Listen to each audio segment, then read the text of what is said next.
Download the Z5 app now. Zee Marathi वाहिनीवरील सनई चौघडे या मालिकेतील जय शर्वरीची जोडी प्रेक्षकांच्या जिव्हाळ्याचा विषय ठरत आहे. सगळ्यांनाच त्यांच्या लग्नाचे सनई चौघडे कधी वाजतील असं झालंय, पण ते इतक्या सहज शक्य नाहीये. आता कुठे त्यांच्यात मैत्रीचा प्रवास सुरू झाला आहे. हळूहळू दोघांमध्येही विश्वास निर्माण होतोय.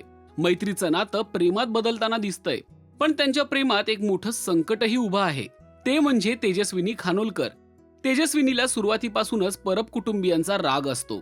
त्यात शर्वरी जयच्या ऑफिसमध्ये काम करते हेही तिला मान्य नसतं, पण केवळ जयच्या हट्टामुळे ती शांत राहते. आता ऑफिसमध्ये वाढत असलेली जय शर्वरीची मैत्री तेजस्विनीच्या नजरेत आली आहे. दोघांमध्ये काही सुरू होण्याच्या आधीच ते थांबवण्याची तयारी तेजस्विनीनं केली आहे. झालं असं की जयचा प्रेमावर लग्नावर विश्वास नसतो. तो या सगळ्यांपासून दूर गेलेला असतो.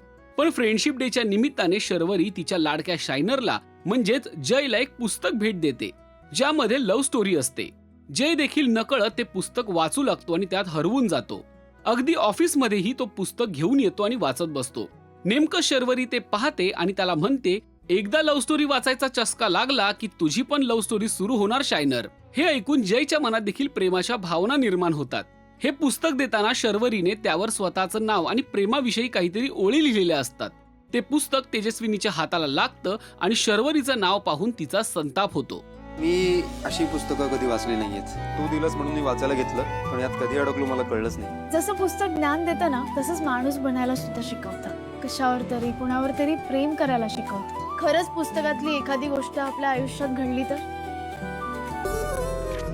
नो, मी तर बाबा लव्ह स्टोरीज वाचतच नाही. तुला लव्ह स्टोरी वाचायचा चस्का लागला ना, तुझी पण लव्ह स्टोरी लवकर सुरू होणार. तुम बस अपनी कुर्सी की बेटी बांध लो और निकल पडो. शर्वरी परब, आज तुला तुझी लायकी दाखवली बाळा. तुझ्याशी राग करायची वेळ आणू नकोस माझ्या. शर्वरीनं दिलेलं पुस्तक तेजस्विनी पेटवून देते.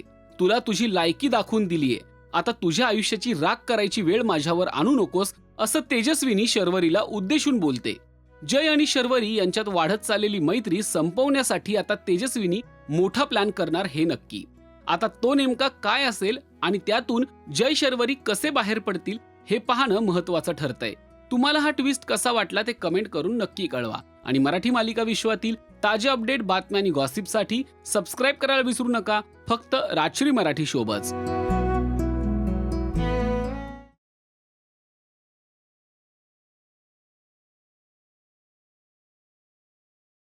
Download the Z5 app now.